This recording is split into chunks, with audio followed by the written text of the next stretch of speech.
One of the big three, football.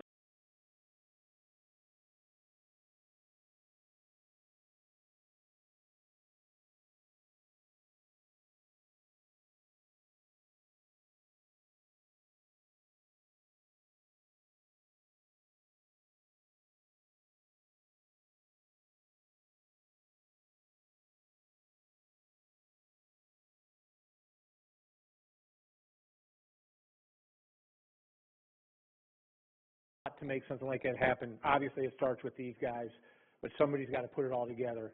And we want to congratulate you as a mayor and a council for what you've accomplished from a team standpoint. I know it's not just about baseball, it's about life, and I guarantee you these young men have learned a lot. So first and foremost, we have a certificate for each one of them, but I have a certificate for you. But in addition to that, to make something like that happen, obviously it starts with these guys, but somebody's got to put it all together. And we want to congratulate you as a mayor.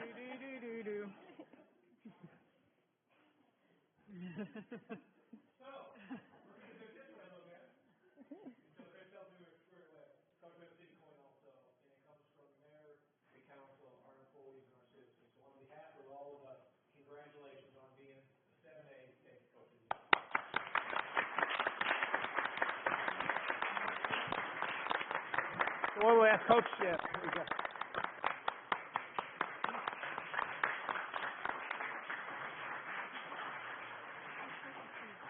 I'm going to let Coach say a couple words, and then I'm going to let him, if he would please, introduce each one of these guys as they come up for their certificates, and hopefully Samantha will get a picture with Renee and I. And then we'd like to get a team picture in the end where you guys will stand up here and we're all behind you, because then we can live vicariously through your state championship. Thank you, Mayor Finley. First, I just want to thank the mayor, city council for having us here today. It's a great honor to be able to come here and represent our city, to bring the first state championship in baseball to Madison and the first state championship in 7A to North Alabama since 2013. So it was a great team. Like Mayor Finley said, we're nationally ranked in all national polls as high as 4. So that's a special accomplishment by this team, and it takes everybody, players, community, parents, administration. So, and the tone was set when we got on the bus, and this, you know, the city council and the mayor and the city had a lot to do with this. We had the police escort from the school all the way to 565. We had the fire trucks out here, people all on the line, and that's a memory these kids will remember for the rest of their lives outside of just the baseball game. So we're extremely, thankful for that, and like I said, it was a great memory for me, I know, and I know these kids won't forget it, in the whole grand scheme of winning the 7A state championship. So thanks once again, and like I said, I know our guys, on behalf of them, are very appreciative as well. But we will honor our team and coaches and managers. We only have about half of our guys here today. Unfortunately, half of them are still playing summer baseball, and most are in Georgia in a tournament. So we do have half, so we'll call out the ones who are here, and we will give the certificates to the other players once they return. So we will begin with our manager, Martin Seraphin.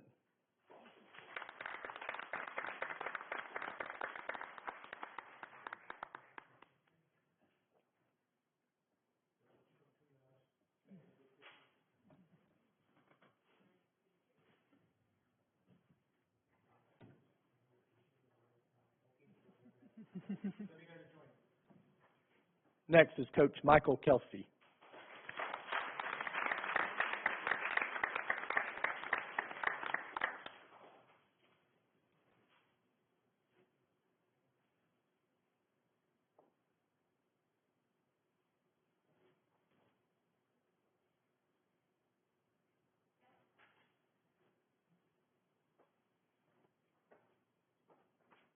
Braden Booth.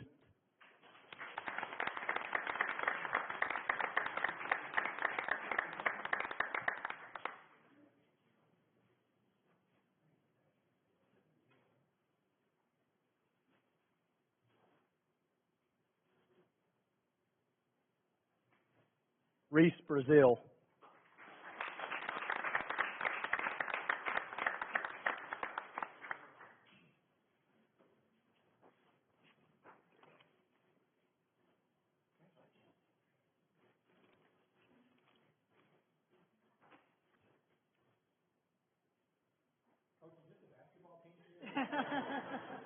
He quarterback on the football team as well. So, Caleb Hall.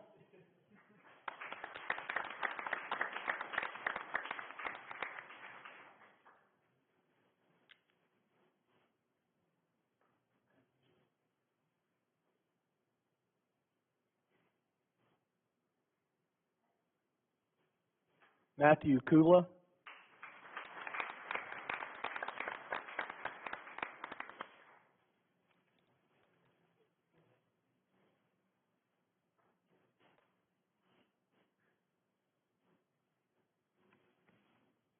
Kai Kuroda.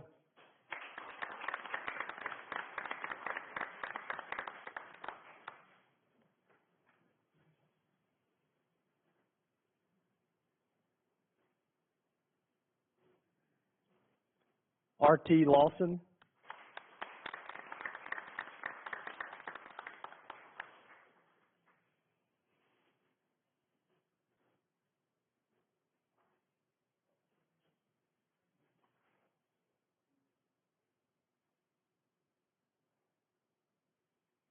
Gage Molina.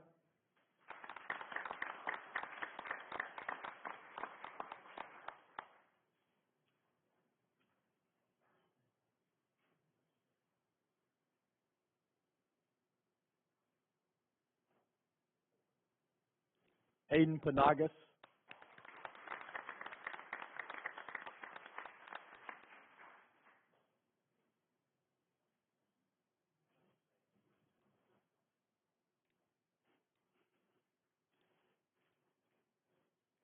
Jacob Pearl.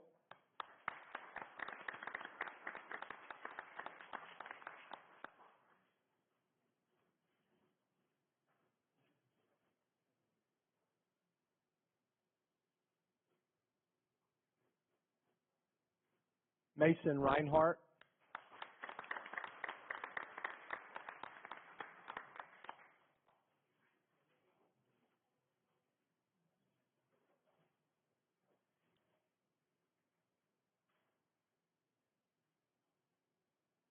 Dominic Rosa.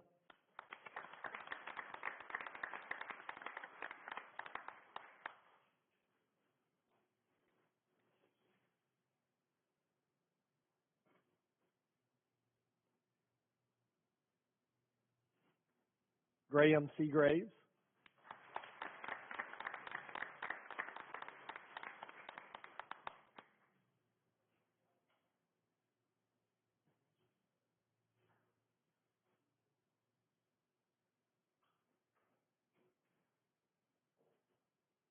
Jake Shantz.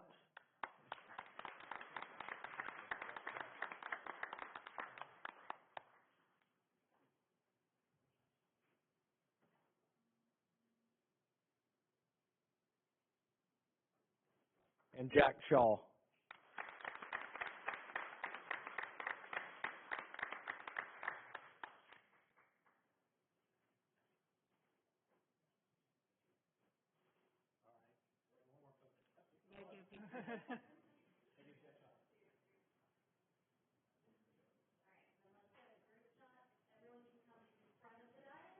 As you guys are coming forward, I got one last thing.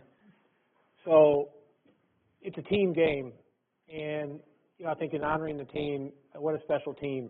But in this case, there's one last honor because this team has the Alabama Gatorade Player of the Year on its team, and that's Braden Booth. So Braden.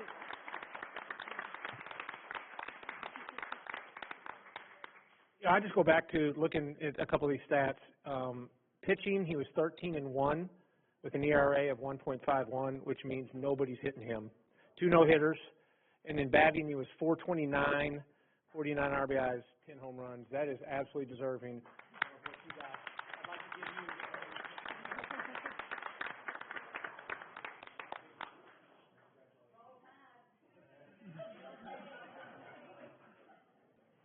I can hear the cowbell now, so okay. All right. Guys, we'd love to get a picture with you guys. Renee, if we can go back here, then we can all stand up. You guys can make your way across this way. And this way, council can all be a part of this.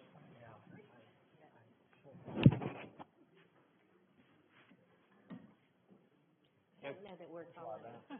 Yeah, well, you got to find a gap. Yeah. We've got some tall guys here. That's right. Yeah.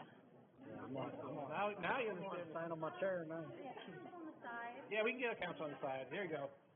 Where do you? We're going down? Oh, yeah, we're going down because you can't see anybody.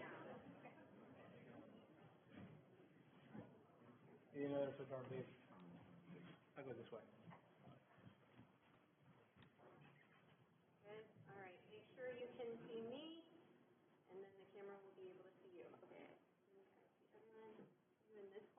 more? There we go. All right. I got it back. All right, 1, 2, 3. Stay right there. Do any parents want to get into the phone?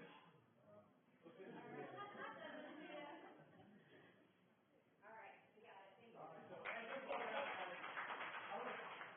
All these guys right here. How many of you guys are parents out here? Raise your hands. You guys owe them a big round of applause for this.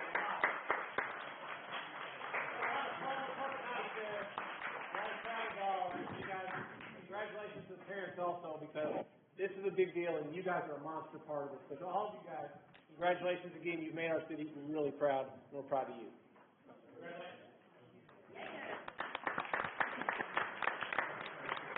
Thank you, Coach. Thank you. Congratulations. Congratulations.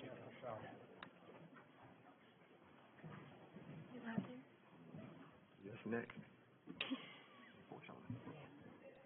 Well, you're not going to top that for the rest of the night. You're in total con. No, I just saw that. Sorry. Yeah, I know. Okay, we'll let everyone make their way out. Congratulations, Bob Jones Baseball.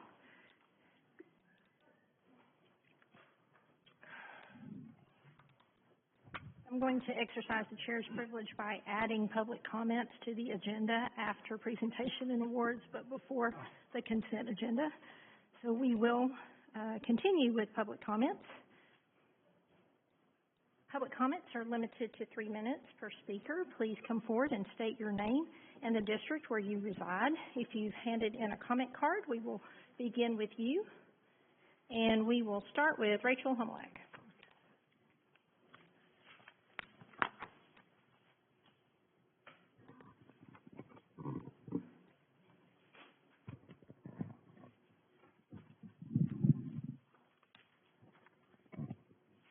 Rachel Humlack, District 4, here again, talking to you on the same issue. I'm going to bring up a different book today, though. So this book, it's perfectly normal. And usually, if you have to say, push for something to be normal, it usually means it's not. But I digress. So this book in particular is a Trojan horse. You'll hear a lot of people on the opposition talk about this book.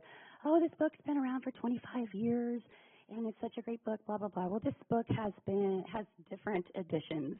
And the last couple editions, they added a lot of this highly graphic and sexual stuff. And it's interesting that the book, like the first page is like, oh, praises from the experts and this and that and blah, blah, blah. Like they need accolades before their book. Okay, it's kind of pathetic, but that's cool. Let's just get into it. So we've got, again, this is the books in the juvenile section. Juvenile, okay, little kids can access this book. So There are children in the chamber. We've got, it's a children's book, so there should be no problem, correct? Because they can access this at the library. So don't be a bigot. They can access this at the library. So we've got a man and a woman in bed here. And the woman, you can see her breasts hanging down. She's got a bikini tan line. And she's straddling him on top, having sex with him. We also have 2 lesbians that got their legs intertwined with one another. And the one gal has her hand reached into the other woman's crotch, obviously fingering her. We have 2 men over here, one behind the guy, and they're holding hands. You can tell he's anally penetrating him. So, again, this So you're more rude. You're more rude. You coming up here every week with this shock factor isn't helping. You know it's not what? at all. You're not going through any of the loops This is the you should truth. be doing at the library. What I'm saying is that, may I have my minutes back, please? You're not May I have my going through minutes the back, library to get that book It always on. talks about masturbation. Okay, we're going to take a pause for just a moment, and I'm going to make sure that you are aware that our council resolution on public comments does not allow you to use profanity or vulgar or threatening gestures, and this is not what public comments are for. Now, you posed a question and you called council by a name. You can't do that either. This is supposed to be a civil convening of hearing of thoughts. But if you have a complaint about a library book, there's a method for you to file a statement of concern, and this council does not rule on those. And so if you're going to proceed in this fashion, I'm going to have to ask you to sit down. If you have something else you want to say, I will allow you to proceed. It's your choice. So you can sit down. Your time is up. You can sit down. You're not listening. I'm telling you exactly what you need to do, and you need to sit down. Captain Anderson? I need to have you to sit down right now, or we're not going to let you come back. I'm going to need to ask an officer to remove you now from the lectern because you are not listening to the direction of the chair. No one is forcing you to check out a book from the library, but you are forcing people to listen to something they may not want to listen to. Yes, thank you. You are excused. There you go. You Go are through excused. the proper channels and get it gone.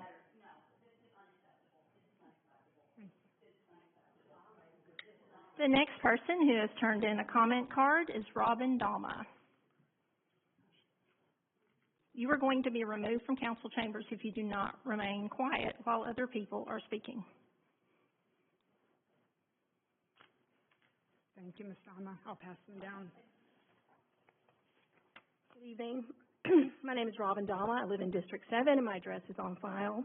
For those of you who don't know me, I'm a 30-year veteran educator, including 21 years as a middle school and high school teacher in our amazing Madison City school system.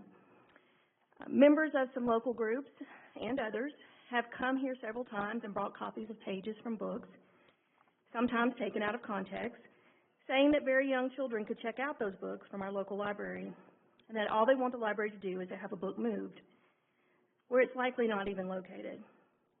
We know that that's probably not all they want to do, because if it was, then they would be satisfied with the reconsideration process that Ms. Bartlett has just mentioned, that the library already has in place, that has already moved 4 books that they had submitted for reconsideration from the young adult section of the library. The continued goals of moving goalposts on what they want should be a major red flag for all of us as they put our library, librarians, and marginalized communities at risk. Tonight I've shared with you a sample resolution that I would request that you consider adopting as a city council so that we can put this matter to rest and to show your constituents where you stand on the matter. I urge you to continue your wonderful support of our Huntsville-Madison County Public Library and the board members that you have selected. And remember that the freedom to read is fundamental to a healthy democracy. The resolution I have shared with the council states, I'll get through as much of it as I can, whereas the City of Madison is committed to upholding the constitutional rights of its citizens to the free exchange of ideas and access to knowledge and information. Whereas reading is a foundational skill critical to future learning and to exercising our democratic freedoms. Whereas the freedom to read is essential to our democracy and to free expression is among our greatest freedoms. Whereas books can inform, educate, and entertain readers of all ages and expand our understanding of people with different backgrounds, ideas, and beliefs. Whereas intellectual freedom is essential to the preservation of a free society and a creative culture. Whereas books are tools for developing critical thinking skills and understanding complex issues. Whereas limiting people's access to books does not protect them from life's complex and challenging issues, but only limits the range and variety of inquiry and expression on which our democracy and our culture depend. Whereas removing and banning books from public access may lead to government censorship and the erosion of our country's commitment to freedom of expression. Whereas book bans and censorship run counter to some of our country's founding principles and most cherished values. Now, therefore, be it hereby resolved that the Madison City Council stands united against book bans, and be it further resolved that the City of Madison supports and respects the rights of all residents to access a variety of books in schools and libraries, in bookstores, online, and elsewhere in perpetuity. Thank you. Your time is up. Thank you, Ms. Dama. The next comment card is Jocelyn Brewer.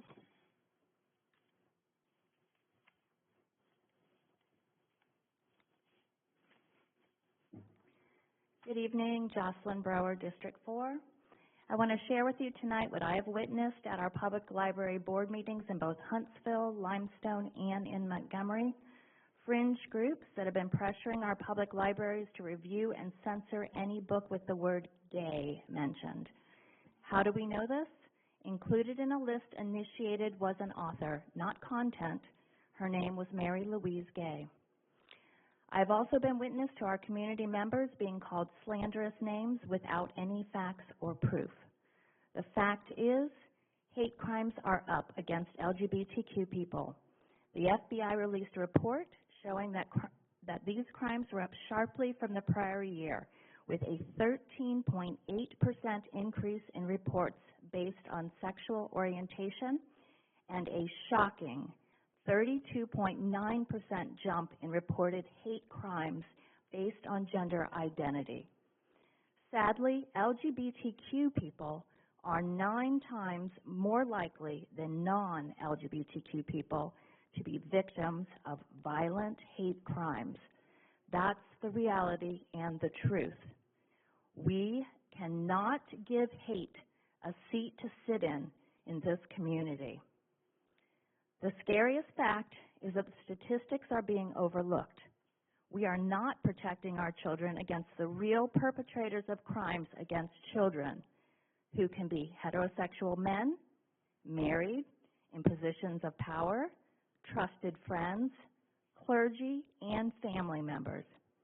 Anyone, and most likely someone you know. Labeling a certain group of people without any statistical or factual information is dangerous. It's dangerous to our community, and it's dangerous to the innocent. We are a community of diversity and have community members from all over the country and the world. Inclusivity unites us and makes us stronger and creates a better community. Good and decent people of this city should stop the spread of hate and stop the city from becoming a safe haven for extremists and bigots. Thank you for being here tonight and listening. On another note, since I have a little time, I would ask that proposed ordinance number 2024-191 have a second reading. Also, if you could explain that a little more. Personally, I have a water utility easement on my property. I'm Madison City, but I back up to Limestone County. And I do have water drainage issues and concerns there. I'm hoping this will help that. If there's any problems, Time is up. fixed. Thank you. Thank you. I think you're asking for us not to waive first reading. Is that correct? Not a second reading. Okay. All right. Is there anyone else who would like to address the council? Please come forward. She's already. That's fine. You can go next.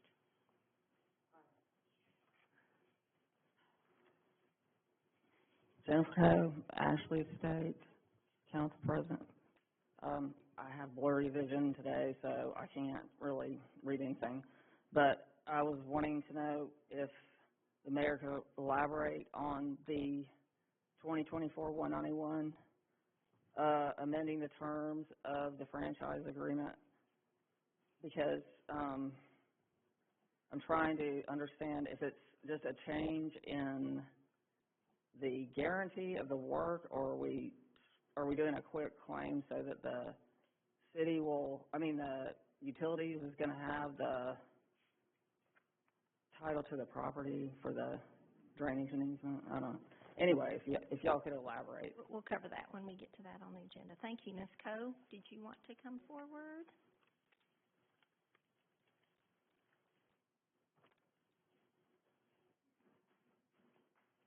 I'm Kathy Young. I live in Harvest, Alabama.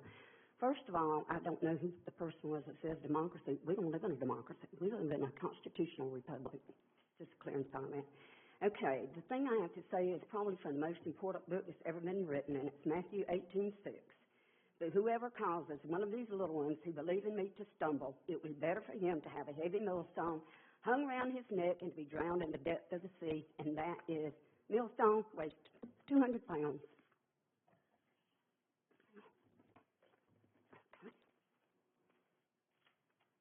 Thank you, Ms. Dunn. Is there anyone else who would like to come forward? Please state your name and the district where you reside. Okay, hold on one second. Wait till you get to the microphone so they can hear you at home. I'm loud, so I apologize. Oh, that's okay. That's okay. I'm Blair Dawkins. I'm in District 2, and I'm here to plead with you guys to reconsider an approval of an application to allow a 24-hour eating establishment to open next to the Sonic on County Line Road.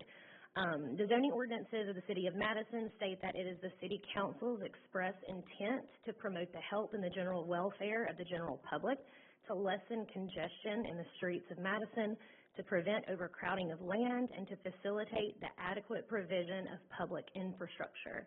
So the City of Madison's development plan for the County Line Road corridor specifically states that commercial development should be concentrated at logical nodes along County Line Road, and that access management efforts should be taken up proactively to ensure new development does not overrun the traffic capacity of the corridor. It's obvious to those of us who live in this area of County Line between Huntsville-Brownsferry and Mill Road that it's already at full capacity. There's several dangerous traffic accidents that have already occurred, and those numbers are on the rise. There's approximately a 2-mile stretch with 2 new daycare centers, the high school, Heritage Elementary School, the entrance to a new elementary school coming soon, gas stations, oil change places, at least 10 to 15 other eating establishments, combined with the general traffic from work and school commutes coming out of Heritage Plantation neighborhood that has over 600 houses alone, Brownsferry Crossing neighborhood, Huntington Chase neighborhood, Belmont Place neighborhood, lined with the sidewalk commonly used for running and biking, it all makes that node a dangerous nightmare already. And squeezing yet another food option, especially a 24-hour one, does not seem logical in the least. There's already overcrowded there on County Line, and I'm not sure that it could handle that. The Planning Commission is supposed to consider any impact on the public health, safety, or welfare, which may include but shall not be limited to the impact on population density, traffic, roadways, and recreation. The evaluation should also consider the existence, adequacy, and suitability of any existing facilities. It seems that this Waffle House goes against several well-established plans for County Line Road. The city seems to be acting against its own interest and plan by allowing such a business to open there. I've been told that the Planning Committee can't do anything to prevent a business from opening so long as the proposed business follows all requirements by the city. However, I do believe that the City Council can do something and override that. If you're not willing to consider that, well then I would just implore you to consider an addition to the city ordinance. Municipal corporations may adopt ordinances and resolutions to provide for the safety and preserve the health and promote prosperity and improve the morals and order of their city. And I have several instances of case law where municipalities have that broad authority within their police power to add those ordinances. So I would ask that an ordinance be added to limit the time that those businesses remain open. And I'll provide you with the case law. I have it, not that. Thank you. Y'all can get it. Thank you. Is there anyone else who would like to address the council? I see.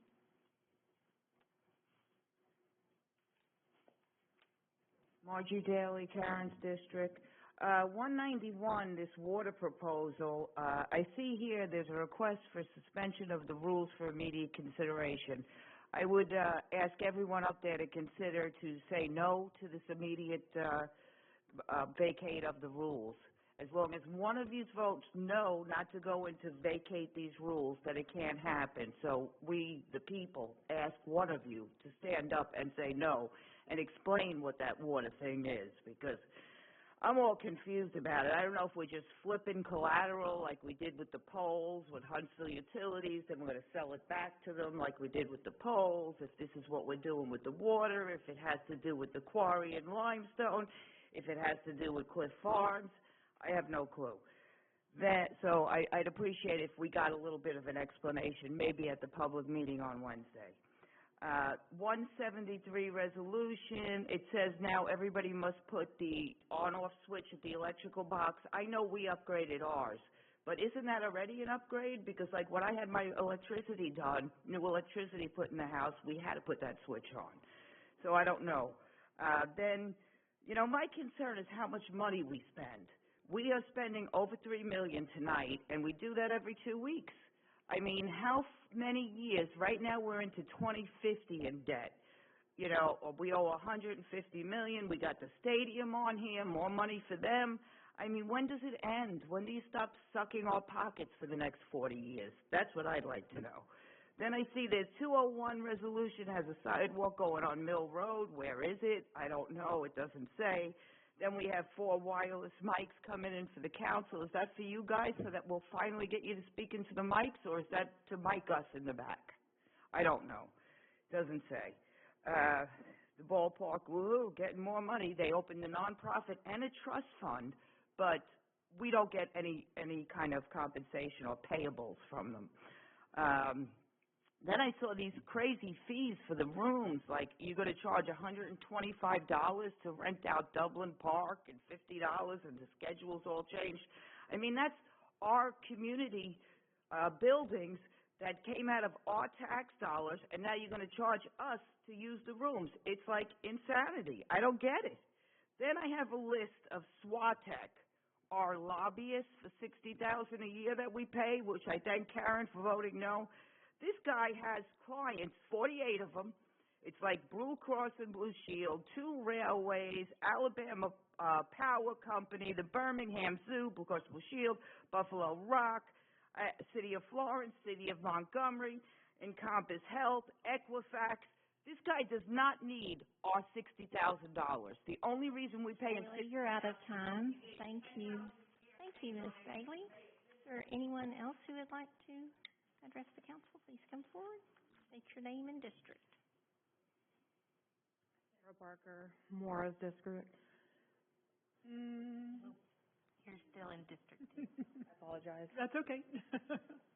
Thank you for knowing, though. For the book stuff, Ms. Bartlett, you sit on the library board, is that right? Okay. Is there any way that you could provide parents and the city residents who are interested? I know, well, there is a form that we can fill out, is that right? Okay. Is there any way that maybe all of us can know the requirements of books that go in or out, and what constitutes a book that would, you know, the library would take out, the library would keep in? What are the requirements for keeping a book? What are the requirements for getting a book out? I mean, Maura or Connie said there's a child in the room when we were reading it, or when Rachel was reading it, so obviously there was material in that book that was pretty bad. So if it's in our library where any of us could check it out, it shouldn't be in the library, but it is. So how would we get it out if we don't know what the material is that shouldn't be there or should be there? Do you have anything, since you sit on the board? Is there a list of this should be in the library, this shouldn't be in the library? How do you pick what goes in the library? You know what I mean? How do we get that? Is there even an order in place? Is there, maybe you don't know. Do you have any other questions? I think maybe all of us want to know. How do we find that out? Is that your last question? Mm-hmm. Okay. So no answer? Maybe Rachel can come up and finish her last 20 seconds because you cut her off. Sorry. Okay. Anyone else want to address the council? Seeing none, we will close public comments and move to the consent agenda and finance committee report. Oh, sorry, I didn't see you. Excuse me, sorry. Hey, Jason Bardick, District 2. What? All right, how you doing? I'm back with the Waffle House kind of team here. Really just looking for a little bit of help on the county line, the 24 hours thing. You know, I've called the police before with people passed out in a 24-hour lot previously down the road.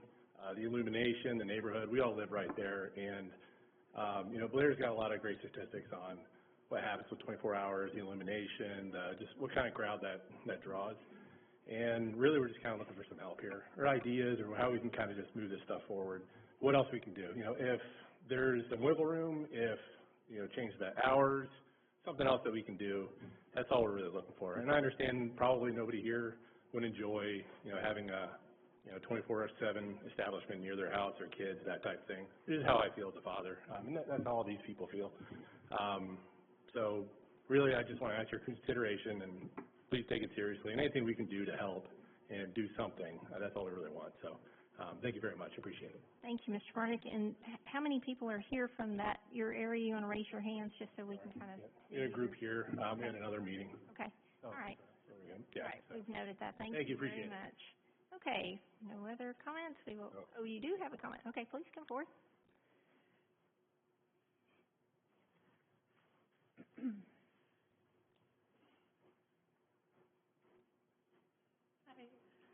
My name is Cynthia Coy. I live in Madison City. I'm not sure which district. I'm just here. My daughter, 13 years old. She's here for her. She's in the Eagle, or she's trying to work on her Eagle project, and not project, but she's in the Boy Scouts, and she needs to attend one of these meetings. And I'm disheartened by the content that was presented.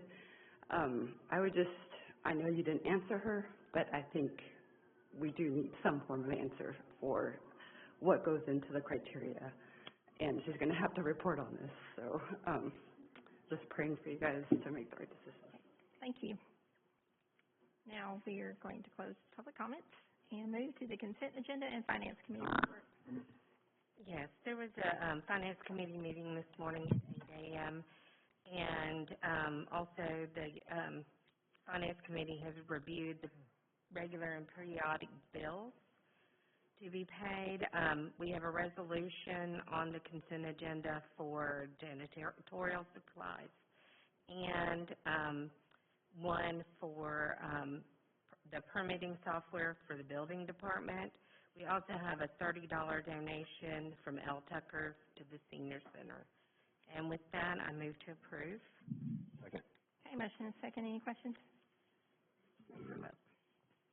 Councilmember Spears? Aye. Councilmember Shaw? Aye. Council President Bartlett? Aye. Councilmember Robleski? Aye. Councilmember Powell? Councilmember Denzine? Aye. Councilmember Seifert? Aye. And motion passes. Presentation of reports, beginning with Mayor Finley. All right, a couple quick things. One, reminding everybody there is a work session Wednesday night. It starts at 5:30 with basically a listening session for everyone up here. We want to hear from Madison residents, get 2 minutes, kind of talk through budgetarily where would you like us, to spend money, where would you not like us to spend money. So Wednesday night, 5:30, 2 minutes, Madison residents. After that, we'll transition into a work session of discussion for CIP projects, an update on all of our larger projects, kind of an outline from our engineering department as far as where they feel over the next 3 years we'll work to do the design, bid, and then build phase and what projects go in there. I know Mary Beth got some information from the comp plan. So that's all Wednesday night, starts at 5:30. The rest of the sessions are somewhere around 6:30. A couple things, the Land Trust, we've been working with them. Tracy's been working with Marie Bostic and team. I think they just approved somewhere over $20,000 to help us with the connection at the community center to the Bradford Creek Greenway. So the parking lot across the street that Public Works is currently building, and then a connection from there to the Bradford Creek Greenway. They'll be helping us with that funding, and we really appreciate that. Two things when it comes to the 4th of July celebrations. The city of Madison will celebrate July 3rd, Wednesday night. Where's Corey? Correct? All right. Parking still at Bob Jones, and then you can, we'll transfer you back and forth. A lot of stuff going on there. Fireworks right at dark. The next night, July 4th, the Trash Pandas are in town, and the fireworks are at the stadium after the game. So July 3rd at Dublin Park, July 4th at the stadium, a great couple of nights to celebrate. Then 2 quick emails that I received within the last 2 days.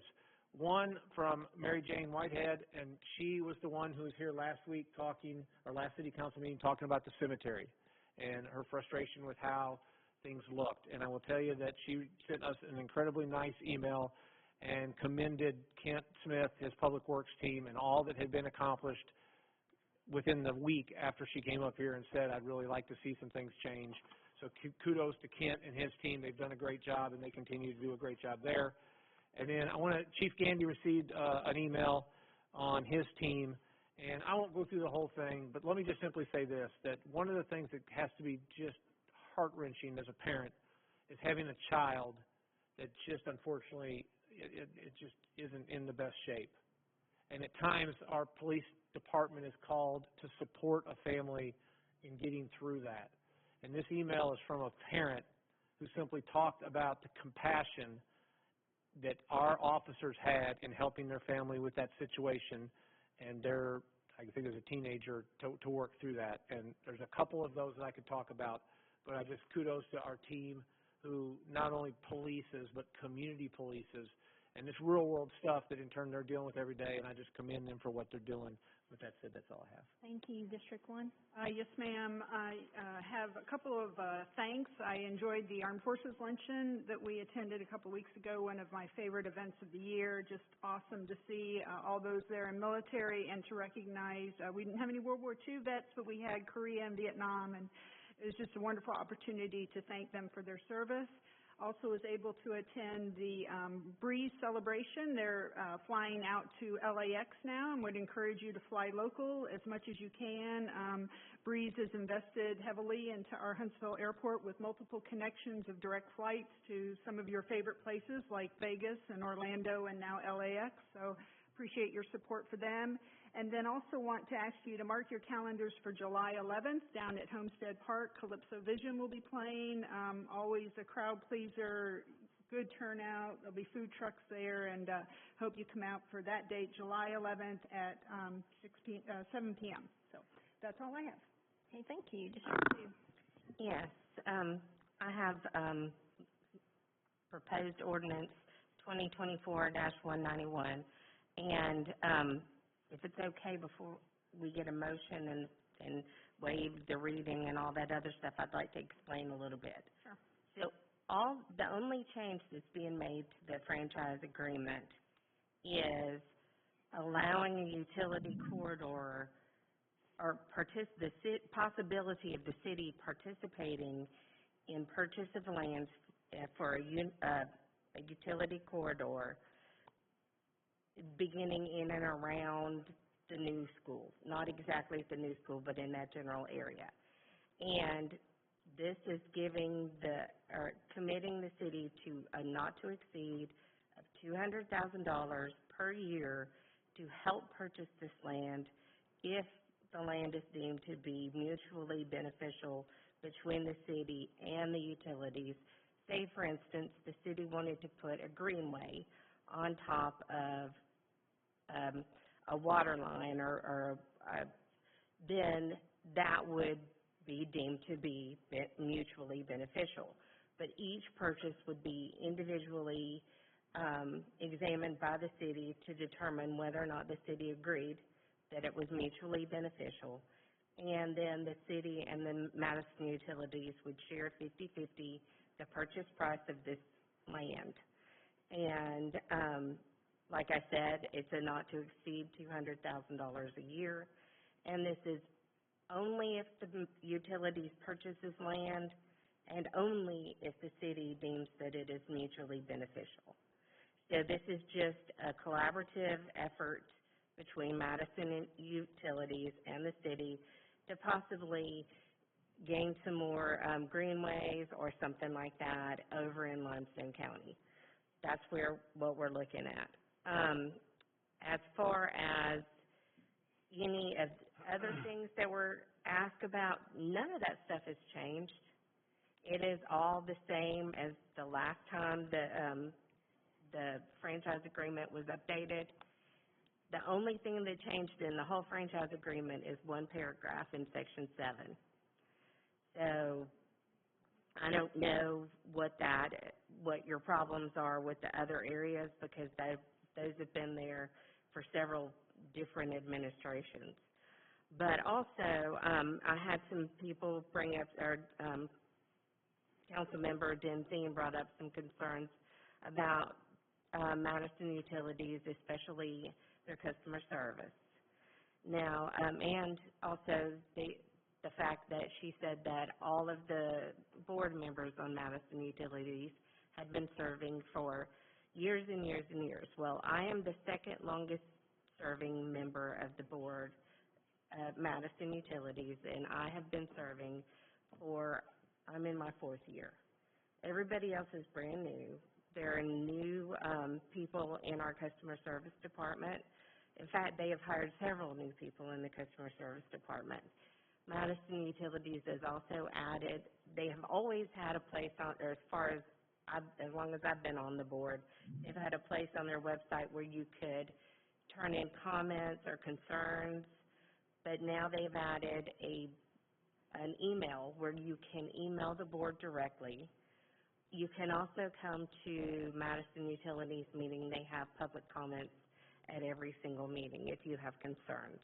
And you can also email me or call me as your council's member on Madison Utilities Board, and I will happily discuss any of your issues you're having with the rest of the board, give you updates, find out whatever information I can find out for you.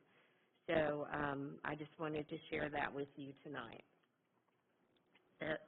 Also, the other thing that, as far as waiving the first reading, we are asking that we waive the first reading because in order for us to proceed with the Brownsferry Burgreen roundabout, this agreement has to be in place. We have the bid, we have the design. We are trying to get this started during the summer because of school traffic, and that is the reason why we are asking that the first reading be waived. The rules be, Brian, what is the proper wording for that? Make a motion to suspend.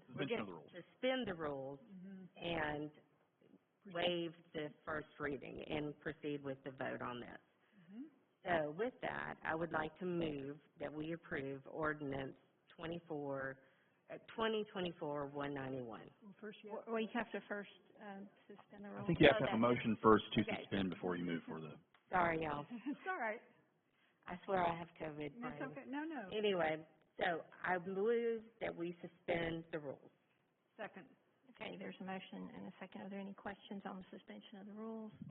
Could you explain a little bit more why it has to be now? What changed? Because we've had the roundabout plans, and now we're just hearing about it. It doesn't. You can not suspend them, and then we have 2 more weeks that we have to wait to move things forward when the bid's already been taken care of, and this is the last piece. One of the pieces with the Madison Utilities is they had some of the right-of-way that was needed for the Burgreen and Brownsferry roundabout. And we voted on that. So that's already been voted on. Right. It's contingent on support on this to finalize this piece of it that allows them to start looking at some other areas also that in turn would help both of us.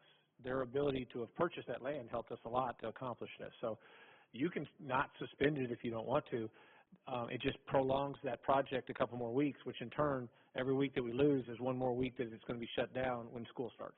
Well, my question was why we didn't hear about this 2 weeks ago. I mean, it's just all of a sudden. Because they hadn't voted on that agreement 2 weeks ago. The Madison Utilities. Madison Utilities voted at the last board meeting, which was last Monday, to make their agreement for the Burgreen Brownsferry property contingent on the passing of this resolution. So then I came to the mayor and I talked with Councilmember Bartlett about it. We talked with Brian Kilgore about it, and we've been working it since then. So, and part of the negotiation process was working with Madison Utilities to figure out the right number that we might look to do, and then also have a joint agreement on, hey, yeah, you can use some of that franchise fee to possibly purchase some land that would help both of us, but we need to agree on it. And we had to talk through all of that over the last couple of weeks to get to the point where we could bring you something to vote on. So it's just taken a while to get there. It may seem like it's quick to get here, but it's taken, we've been working on it for a while. Okay, well, thank you for explaining that. It's just so that everyone can understand, and it wasn't, because it really did seem like it was suddenly dropped. Yeah. And now you've explained it, and I appreciate that, and I do appreciate the assurances, because I really have heard from many people in my district with just the way that the customer service is handled. Feel free to give them my phone number or email, and I will do my best to help them. Okay, but I love that they are addressing the issues and they are making different policies, and so that is good for everyone to know. Okay. Okay, thank you.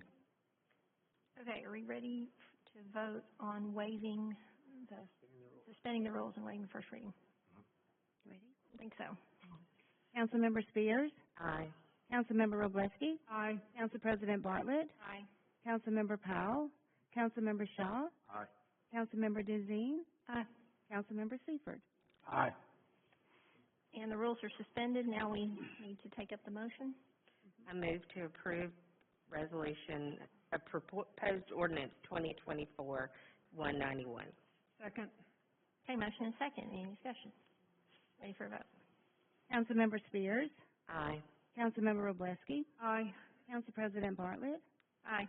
Councilmember Powell? Councilmember Shaw? Aye. Councilmember Denzine? Aye. Councilmember Seifert? Aye. And the motion passes. Okay, great. Thank you. Also, I wanted to comment on the difference between checking a book out in the library versus reading a book in a public forum. You can check out a book in a library and nobody else has to know what's in that book. But when you stand at that podium and you read what's in that book in a public forum, you have made it so that nobody else in this room has a choice as to what is being said. It is very different. Thank you for your opinion, but you've already expressed it. But it is very different between somebody going into a library and checking out a book and having a book in their hand versus, say, reading it aloud in a public forum. And I wish that people would be more considerate of others in the room when they came up and grandstanded at the podium. And that's all I have to say. Thank you. Thank you. District 4? So I'm gonna comment on that also. So my daughter checked out a book from a library when she was in 7th grade, horrific book. And we went and sat down with the librarian. They didn't know the book was in there. We took it out.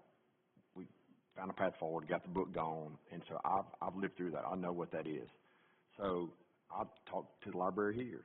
There's only been 2 books asked to be pulled off the shelf since all this started.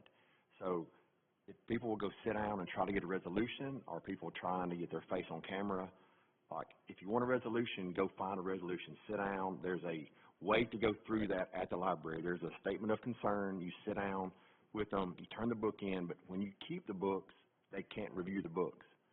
So there's a way. I'm 100% for the books to be moved. So if a small child shouldn't read certain things, I'm for free speech. It should be in the right area. But to come up here and try to shock factor people every week doesn't solve problems. You go sit down with the powers that be. We don't pull the books.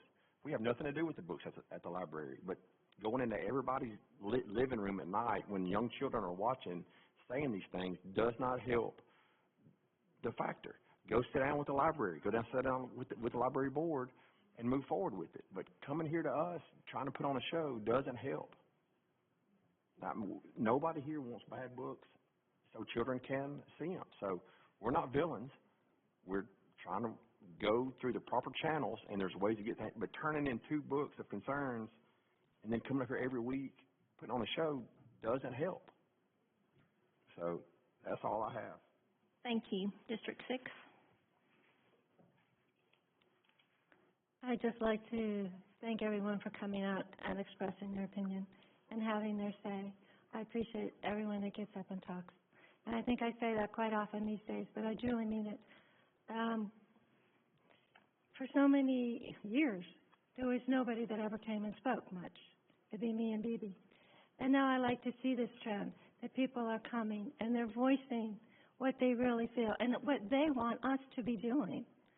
You know, some people call or let me know, but to come and do it and speak at the microphone really does add, and those at home go, oh yeah, I really believe that too. Or, gee, I didn't realize that was happening. Now I know. And I just think that really helps us as a community. I hope we can work together in these things. I don't understand why some things are taking so long. It should have been resolved quickly. But no, I'm not in that power to do that, but I do appreciate everyone coming and saying what is in your mind and what you really feel and how you want your city to be and how you would like us to be voting. Because at least I represent the people in my district, and I feel it's important for them to let me know how I should be representing them better. And that's the way I've always felt ever since I was elected. And I'd like to wish everyone a very happy 4th of July, that we can all celebrate living in this country. I think there's so much good in this country, and to celebrate it on one day. And I'm sorry there are loud fireworks for dogs. It just kind of comes with that one night, and I understand it's hard. Other than that, just have a joyous and safe holiday. And that's all I have. Thank you. District 7. Yeah, so not to pound on, but I agree with some of the other council members up here with the books. I mean, at the end of the day, I don't want my 15-year-old kid, boy, reading that material, but he's also not going to go in there without my supervision and understanding what he's looking at. But again, when you come up in a public forum, you're taking that right away from that individual that you want for freedom of what you look at, freedom of what you read. And so as much as we want to protect our rights, everybody else has the same rights as well. And so we have to respect those. Whether we agree with them or not, that's the freedom of this country. Everybody has an opinion and has a right to it. So I will say at the same time, as Councilmember Shaw said, we are more than happy, and anyone's more than happy to sit down at the table, have a conversation. But when you start calling people bigots, when you start calling people things that shut down the conversation on either side, the production is done. There is no, at that point, middle ground to reach a consensus, to reach a compromise. So you want to have a conversation, come sit down, have an open mind, have an open ears, open heart, and let's figure out a middle ground. And I think I also say from the community standpoint, I know, Ms. Daly, you mentioned about, Dublin Park and having to pay for it and those things. While, yes, we as citizens pay for it, somebody's got to maintain it. And it's got to be when damage is done to it or just a normal wear and tear, daily processes. It's got to be taken care of somehow. So that's where those things come from. That's how we do that. At the same time, from the ballpark standpoint in town Madison and everything that's going on there around, I mean, last I've checked, every month we get revenue reports of, I'm going to try really hard to overlook what you just did. Well, then you can leave. But from the Quiet standpoint in the of, chambers. You know what? I listen to you and I shut my mouth when you're talking. Okay? Now, every month we get revenue reports. Every single month from the previous year, revenue has grown. Every single month from the previous year, month over month. So somebody must be doing something right to help continue to increase revenue and continue to increase. If you really, really want to talk while I'm talking, we can talk after this meeting. I'm really, really right here. Please stop. For real? Okay. At the end of the day, I think we're doing some things along the right direction. I know when I moved here in 2002, there was not a lot here.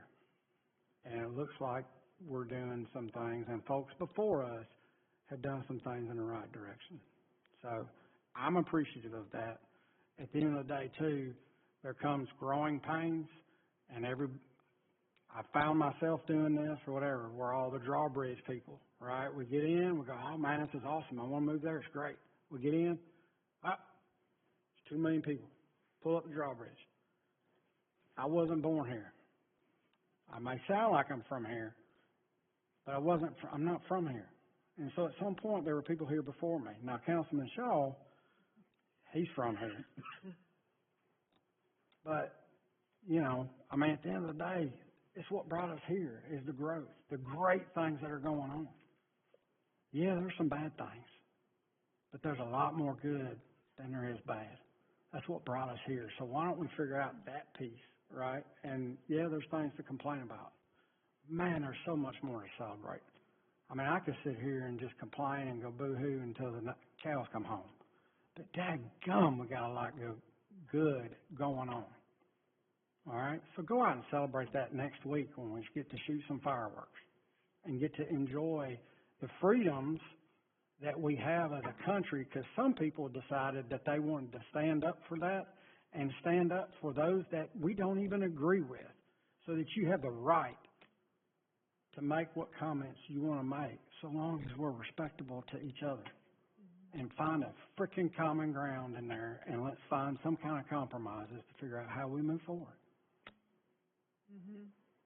And in my best Forrest Gump voice, that's all I have to say about that. Thank you, John. First, I have resolution number 2024-200-R, authorizing the purchase of some picnic tables for the Recreation Department to be paid for out of the Council Special Projects Fund. And I'd like to move to approve. Second. Okay, motion and second. Any questions? Ready for a vote?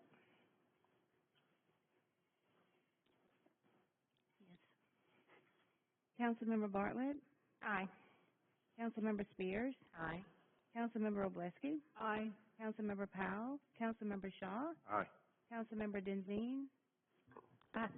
Councilmember Seifert? Aye. And the motion passes. Thank you. I guess I'm going to have to close it out with some library comments of my own, and just to share a little bit of history. I was appointed to the library board by this council, and my term was for 4 years. And in that role, it is a governance role. It is not an operations role. The library board does not purchase books. The library board doesn't try to tell the executive director or the staff that's trained in terms of procurement of material. And I think even someone mentioned tonight that there were some that were critically acclaimed, even though they might be shocking to hear out loud. So in the role as a library board member, the only time I'm ever going to hear a complaint about a book is on an appeal after a statement of concern is filed. And so on the library page, you can click on a statement of concern and you can file one and you can explain what your objections are to any book. And then a committee is formed to review your objections and that book, and a decision is made. And only if you disagree with that decision does an appeal come to the library board. I'm in my 4th year on the board. I've never heard an appeal. That may change soon, and when it does, we will handle it. We're appointed across the county. We have county appointments. The county commission appoints a person. Huntsville City Council appoints members, and Madison City has 1 member on that board. And so I represent the city on that board. And I take that responsibility seriously, but I also take my responsibility here seriously. And I agree with my colleagues that forcing people to hear something from a book they didn't ask to check out, they didn't need to check out, forcing kids with no warning to hear some of these things is not appropriate public comment. I can't believe I've had to even utter the portion of the resolution that talks about what is appropriate. This council appreciates when you come to us to handle issues just like y'all did on issues that are of concern to you that we can act on.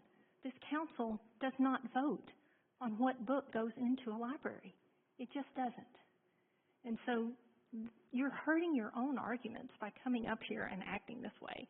And if you could find a way to be civil, I have found every member of this council open to hearing what your concerns are and trying to find a solution. And that's all I have. Next, we will go to board and committee appointments. Who's got zoning board? I think that's Teddy does. It usually does, yeah. Okay, would someone like to?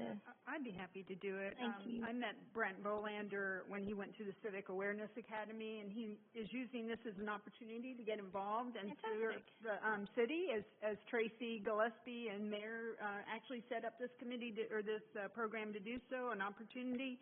And I think he would be a fabulous addition to the ZBA. And with that, I would like to nominate him for the term of now until December 31st, 2027. Are there any other nominations? Seeing none, Brent Bolander is appointed by acclamation. Thank you, Maura. Thank you. Okay, next we have an opening on the Huntsville-Madison County EMA liaison appointment. And we had a couple of applications. Do we have a nomination? I would like to nominate Mara Robleski.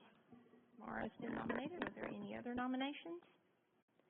Seeing none, Mara, you are appointed by acclamation. Congratulations. Thank you. All right, and then finally, you walked on a McNabb appointment, right? Yes, ma'am. We have one last vacancy for Place 8.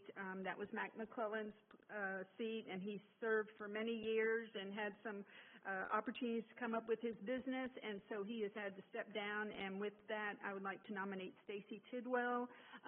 She works for a local health professional and will be a fabulous addition, has some special needs experience, and would like to nominate her for Place 8. Okay. And are there any other nominations for Place 8? Seeing none, Stacy Tidwell is nominated by acclamation and appointed by acclamation. One other nomination. Can I nominate Mr. Gerald to please turn on the heat or build a fire or do something? I'm about to freeze slap to death. I ain't joking. Icicle's about to pop out of somewhere. It is a little chilly up here. It is chilly. We'll get to that during building, okay? I kicked 3 pins under this. You want my jacket? I could die. What's it worth? It ain't thick enough. Okay, and we have found public comments that moved, and we did those earlier, so now we will, and we don't have public hearings, so we will move to department reports. Oh, my gosh. No.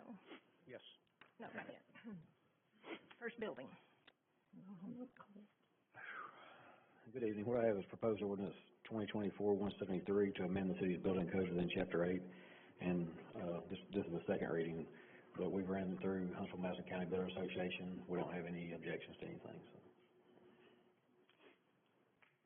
So. Move to approve. Second. Okay, motion and second. Any questions, Dustin? Ready for a vote? Councilmember Seifert? Aye. Councilmember Shaw? Aye. Council President Bartlett? Aye. Councilmember Robleski? Aye. Councilmember Spears? Aye. Councilmember Powell? Councilmember Denzine? Motion passes. Thanks. Engineering.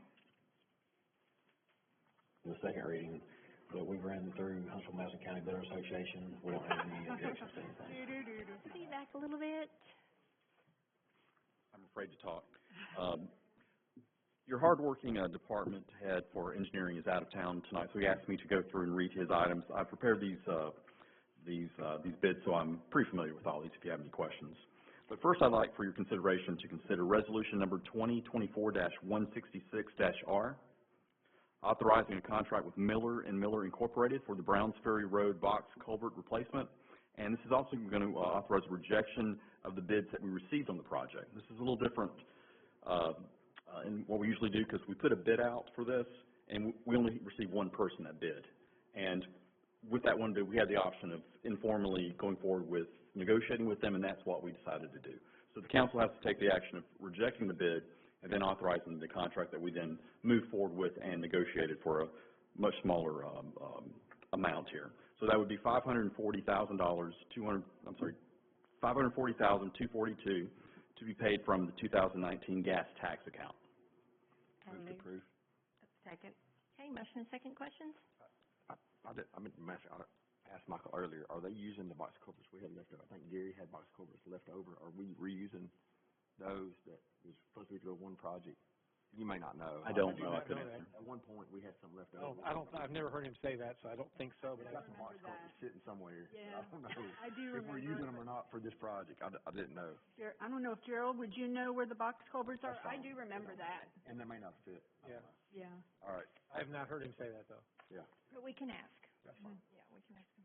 Any other questions? All right, ready for a vote? Councilmember Shaw? Aye. Councilmember Spears? Aye. Council President Bartlett. Aye. Councilmember Robleski. Aye. Councilmember Powell. Councilmember Denzine. Aye. Councilmember Seifert. Aye.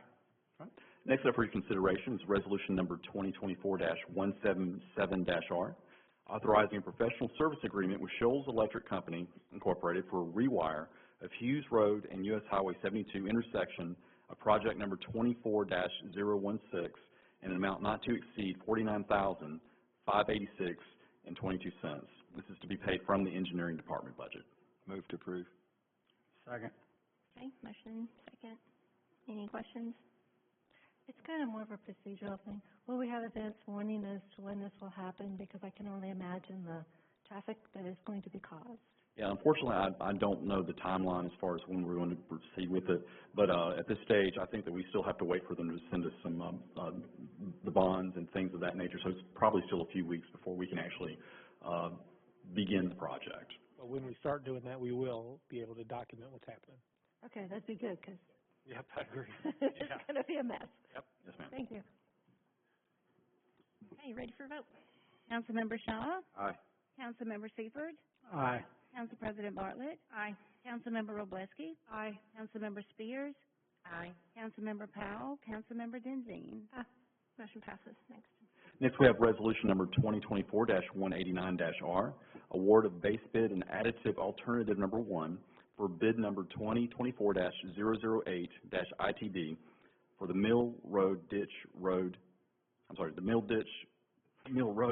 project to Miller and Miller Incorporated. This is going to be for an amount of $2,201,761 to be paid from Fund 38. Move to approve. Second. Is that you, Connie? Yes. Motion second. Any questions? Can you say what the project is again? Yes, I'm sorry. I'm kidding. 3 times. We'll He does see. not want you to say it again. Okay, ready for vote?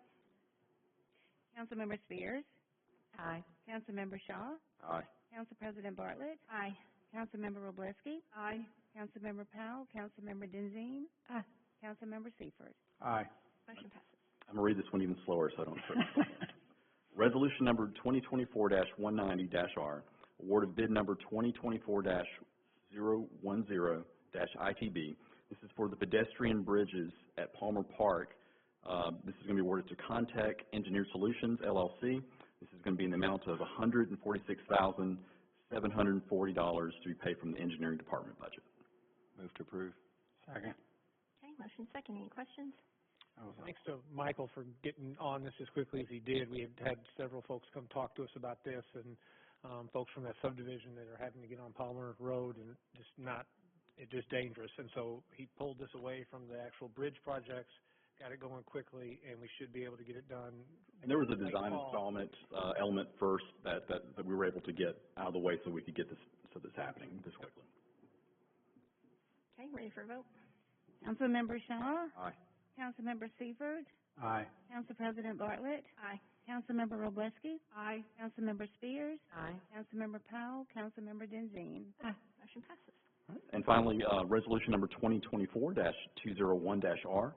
This is authorizing a professional services contract with TTL Incorporated for engineering design for Mill Road sidewalk improvement. This will be in the amount of $36,300 to be paid from engineering's department budget. Move to approve. Second. Okay, motion second. Any questions? Yeah, I do. I have a question. I understand that this is from Cedar Creek down to the Greenway, and what I had understood previously was that it was going to be from County Line down to the Greenway. Is that segment not considered in this, and how do we get it considered? Add more money. Yeah, unfortunately, I don't know the full scope. It has 4 sections that he can look to do. So, I mean, literally it is that. So let me go back. So I don't mean that to be a smart act. From the Cedar Springs to subdivision, what this does, that's on the south side of Mill. This would connect Cedar Springs down till the entrance to Huntington Chase. You'd have to cross the street at Huntington Chase, and then it connects Huntington Chase to the Greenway on the north side. Mm-hmm. There's 2 other sections on that. One's on the north, one's on the south of Mill Road, going back west and those two are not included in this. This is the easiest way to get that subdivision, and kind of phase two would be what you were talking about. Okay. So you can look to that.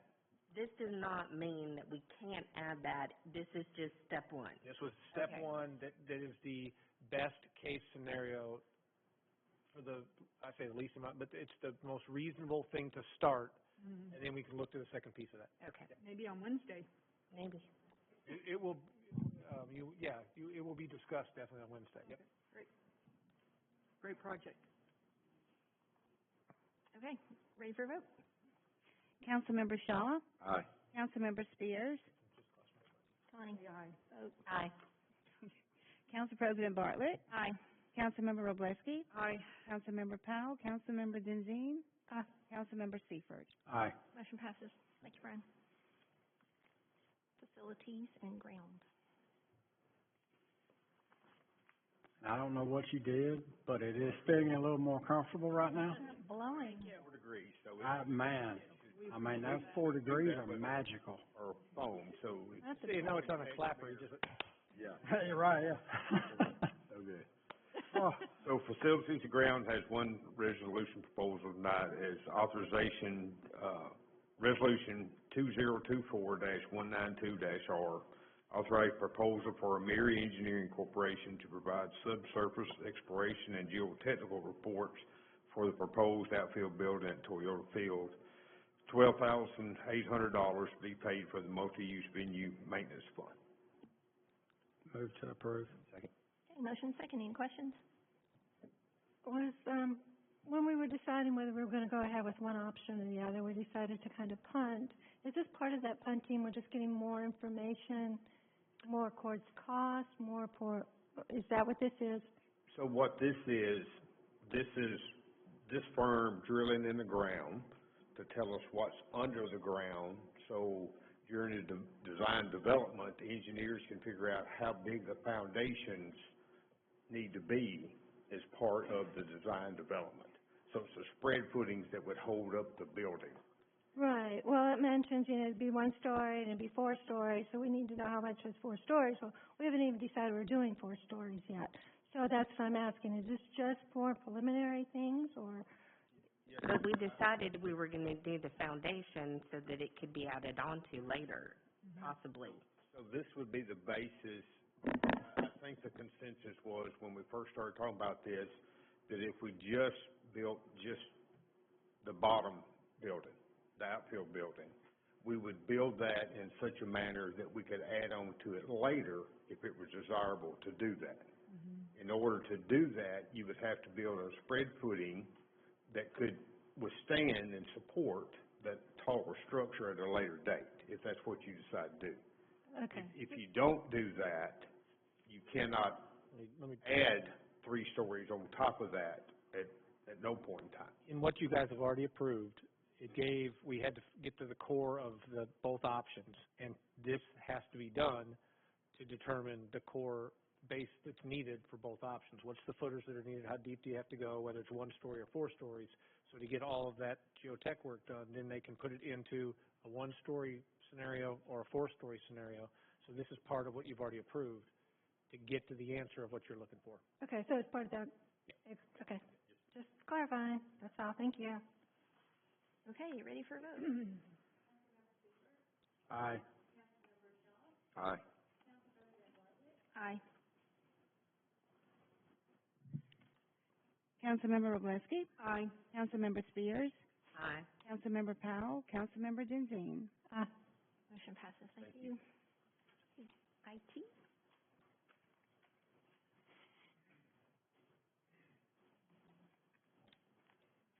No. Resolution number 2024-202-R. This is authorizing purchases for upgrades to the City Council chamber video and sound system. It's $8,130 to be paid from IT department budget, and $43,262 to be paid from council special projects fund. Move to approve. Second. Okay, motion and second. I thought we were changing that dollar figure to $43,262. I think the total is supposed to be 40. Yeah, $43,262. The council. Yeah, this, They're two different ones. Different. 5,000. So it came down. No, it went up a little bit. The first one's the 8130, and then the second one is the second sheet of the 43. Did we get a motion in a second? Yeah. You did get a motion in a second? Yes. Yeah. So Chris, can you explain maybe what each one of these is, please, for both the council and the audience? Absolutely. So the first one is the 8130. That's for 4 additional wireless mics that we needed, for example, the school board interview. That's what that's for. The 43262. Hold on, they're not listening. Well, Go ahead. let's do it again. Okay. The 8130 is for the four additional wireless mics, and that's and then the 43262 is for the additional AV upgrades to replace the existing temp solution. So to accomplish everything we've been accomplishing for the last several years, Chris and his team have done everything they can to make that system work. We're finally to the point where, to accomplish the quality that our community is looking for, we need to upgrade this system. So we get more mics to be able to have better access in here, and Margie was exactly right, so we can hear better in most instances. And then secondly, to accomplish a lot of that and other things that need to be done, he's got to add just functionality, and that's what that second one is.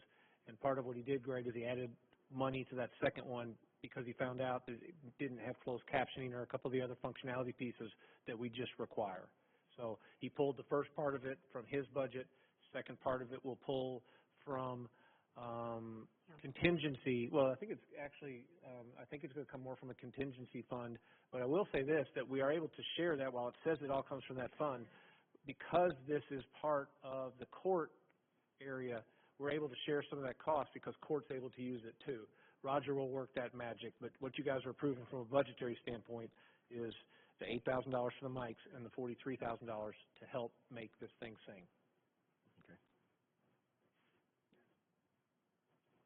Okay. Everybody ready? Mm-hmm. For vote? Councilmember Robleski? Aye. Councilmember Spears? Aye. Council President Bartlett? Aye. Councilmember Powell? Councilmember Shaw? Aye. Councilmember Denzine? Aye. Councilmember Seifert? Aye. And the motion passes. What I always appreciate about Chris too, and he brings all this together, is he's put a lot of time into finding this out, and he agonizes over every dollar. So for him to come and have to even add $5,000, he's like, oh my gosh.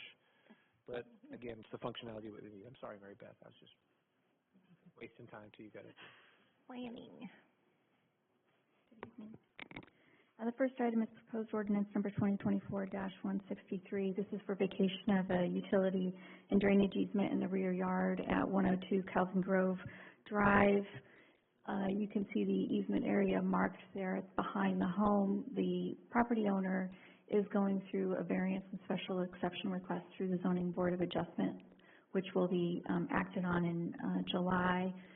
But they would need this portion of the easement to be vacated. They want to build a detached garage in their backyard, and they're going to have a living unit in it for a family member. So a portion of the easement would remain. All of the utilities and staff have looked at it and are supporting this request. And the HOA is aware, because I know that sometimes you can't have somebody move into a separate building. We do not enforce HOA regs, and we don't do that as a check. That just popped into my Yeah. mind. I didn't realize, I knew it was a detached garage. I didn't realize anybody was going to be living in I it. will say that the variance initially was scheduled for the zoning board meeting in June. Public hearing notices got sent out, but we ended up continuing the item. And since the correspondence went out, we haven't had any calls or concerns. But I don't know if an HOA is active there or weighed in or not. Do we know what subdivision it's in? Just out of, Yes, it's in West Highlands. Oh, okay. You gotten anything? No? No. Okay. Me neither, and I live there. And, right, yeah, they would come to you first. So for a zoning board item, it's adjacent property owners that are notified. Move to approve. Second. Okay, motion second. Any other questions? Ready for vote? Councilmember Shaw? Aye. Councilmember Seifert? Aye. Council President Bartlett? Aye. Councilmember Robleski? Aye. Councilmember Spears? Aye. Councilmember Powell? Councilmember Denzine? Motion passes. Thank you. The next item is proposed ordinance number 2024-171, and this is for a vacation of utility and drainage easement. You can see it crosses bisects this property, which is about 6 acres. This is at the southeast corner of County Line and Production Avenue. There used to be 2 parcels. A parcel map was processed to consolidate the properties, and they're requesting to remove the easement that was at the previous property line. Move to approve. Second. Motion second. Any questions?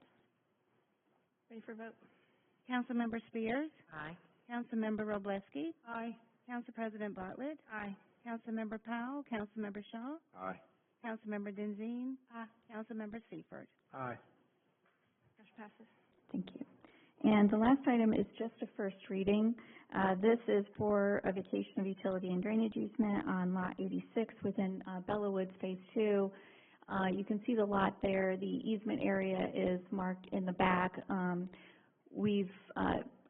They built a retaining wall in a slightly wrong location, so we've been working with them to make adjustments to clean up the site. The vacation of the easement is one of the items, and so we'll be back at your next meeting asking for you to take action on that.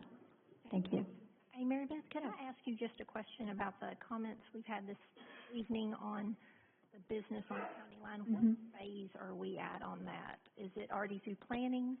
So that is an administrative site plan. It's acted on by staff. It has to comply with all of the normal requirements, whether it's acted by staff or by the Planning Commission. They are near the finish line. We're just doing our final checks on the plan, but the plans will probably be signed within the week. Okay, so this isn't something that comes before? Does not come before any discretionary, it's not a discretionary item, it's an administrative item. Because it's already zoned for that. It's already zoned for that, and under state law, site plans are administrative generally. The city of Madison does have a rule that site plans that include buildings that are over 10,000 square feet or above go to the Planning Commission, but anything below 10,000 square feet is acted on administratively, which is very consistent with state law.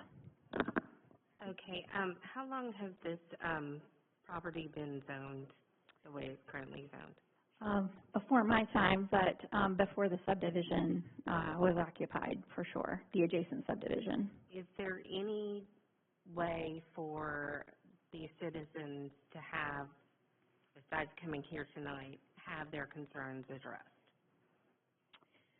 Well, the city's adoption of a zoning ordinance, which is done through the Planning Commission and ultimately the City Council, right? The provisions within the zoning ordinance are crafted to, I'll say, generally address a situation where you've got commercial development next to residential. So the zoning ordinance has buffering requirements, which is basically physical separation, typically with landscaping. It has landscaping requirements. We have lighting requirements so that there's not light spillage onto an adjacent property. There are architectural requirements. Everything within the zoning ordinance is designed to maximize compatibility with residential uses adjacent to commercial uses. So we would say that the zoning ordinance already anticipates the concerns that are present. The zoning ordinance does not speak to hours of operation. To my knowledge, the city has not regulated that, and I'm not aware of any issues that, you know, we don't get calls necessarily about hours of operation when we've got those adjacencies. It may occur, we're just not hearing them in the planning department. So if for some reason the city decided to say, we know that's what that zoning is, but we're not going to let you build there, what happens? We would be sued. And generally, in your knowledge, experience, whatever, does the city ever win those kind of things? I can't speak to specifically if there's ever been a case, but I would be very surprised, especially in the state of Alabama with the rules. There's, you know, private property rights, the fact that this property is already zoned commercial. If it's complying with all of our requirements, I don't see how the city could win that. It'd be a different thing if, you know, they wanted a variance, right? They didn't want to comply with our height or our landscaping, et cetera. Then I think that there's some opportunity there. But or a question, if you will, but that's not the case here. Again, their site plan is not signed, but it's, staff has checked it, it meets all the codes, and we're just, again, doing that final check before it gets signed. Thank you. Mm-hmm. Thanks very much. Mm-hmm. Quick question, on this last one on this first reading you just had? Yes. You said the retaining wall was already built? It was. It's built on the side. We can bring that exhibit back up if you'd like. It was. Get a permit before they built the wall? Sure. This was. You can see the. Here we go.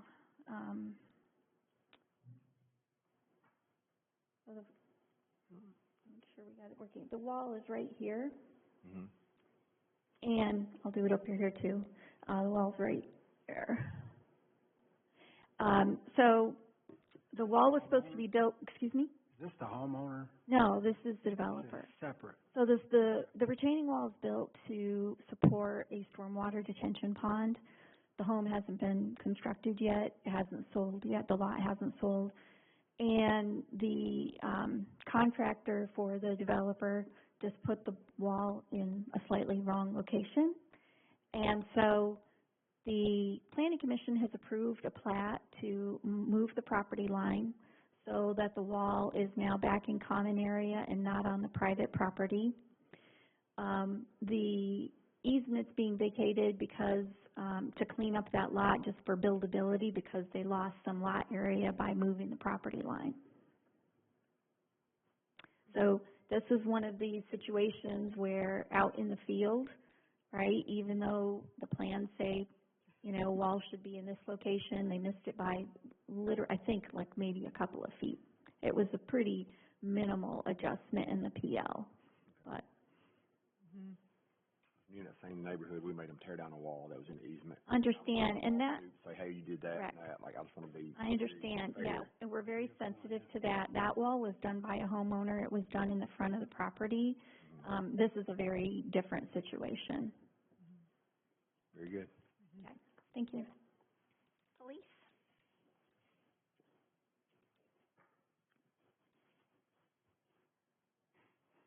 Good evening, Council. Captain Anderson standing in for Chief Gandy. Police has one resolution, number 2024-186R, authorizing a MOU with Alabama Law Enforcement Agency and Alabama Gulf Coast High Intensity Drug Trafficking Area for the reimbursement of overtime expense to the city in the amount of $21,007. Move to approve. Second. Okay, motion and a second. Any questions? Ready for a vote? Councilmember Robleski? Aye. Councilmember Denzine? Aye. Council President Bartlett? Aye. Councilmember Spears? Aye. Councilmember Powell? Councilmember Shaw? Aye.